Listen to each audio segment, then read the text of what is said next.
The economy of Egypt is so bad. How bad is it? Well, that the government is talking about renting out the pyramids. A funny thought were it not true. Well, sadly, the story only gets worse. The unemployment rate for Egyptians under 30 is nearly 75%, and that demographic makes up over half of Egypt's population. Well, the Egyptians can't be happy, and as we've seen the results of past disillusionment in that country. Is Egypt a ticking time bomb, as columnist Walter Russell Mead describes it? And if so, what happens when it explodes?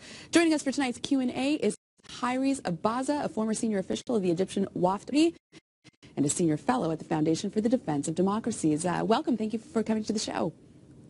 Thank you very much. Thank you for having me. So please just describe to us right off the bat, what is the economic situation in Egypt?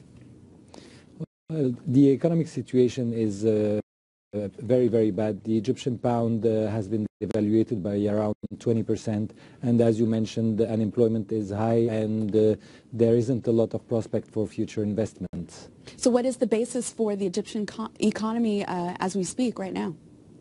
For instance, a sector that was very harshly hit was the tourism industry, which is one of the main source of currency in the country, and with the current political situation, the tourism industry is almost dead. What is Morsi's government doing to try to address this, particularly tourism? I mean, we saw the attacks on our embassy in Cairo. That certainly doesn't give people confidence, and he didn't try to put a stop to those attacks for a couple of days.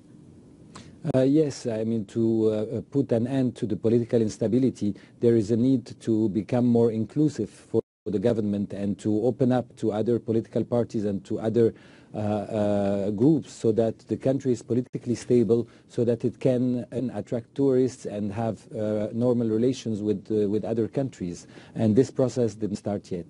So it seems pretty frightening to imagine that 75% of Egyptians under the age of 30 are unemployed. That's a lot of people who can go out and riot, cause problems, destabilize the country.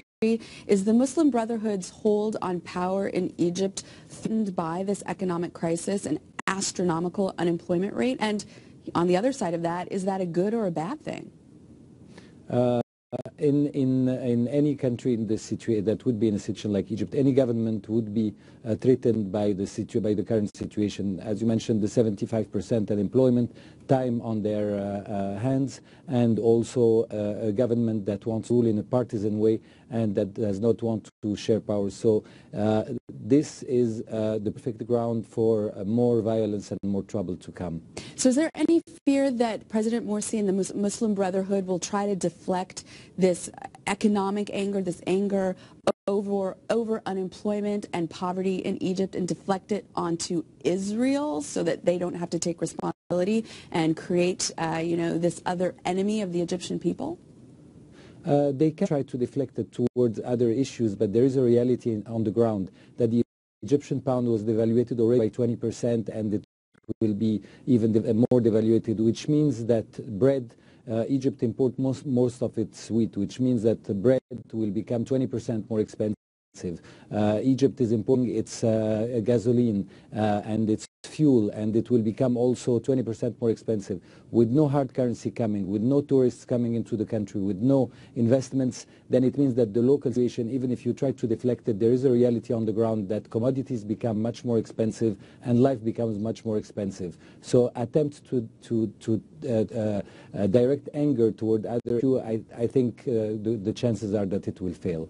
All right, Khairi, thank you so much for joining us. It seems 75% unemployment for under 30-year-olds is an untenable situation. Hopefully there will be some efforts to try to resolve it. We appreciate it. Thank you. Thank you very much.